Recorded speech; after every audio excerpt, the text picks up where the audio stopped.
Ang tanong ng lahat, paano ba mag-apply para sa hotel job dito sa Taiwan? Una po, hindi po ako agent and I'm not affiliated to any agency.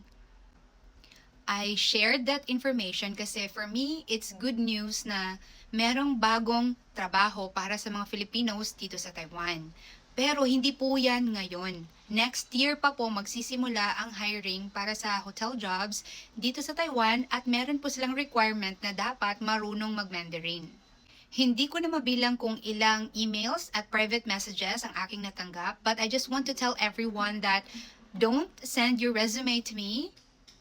Instead, mag-inquire po kayo sa TECO at sa POEA or Philippine Overseas Employment Administration para malaman po ninyo ang mga legit na agency na merong mga hotel jobs para dito sa Taiwan. I know this is great news para sa mga kababayan natin. So again, inquire sa TECO or sa POEA para hindi po kayo maloko.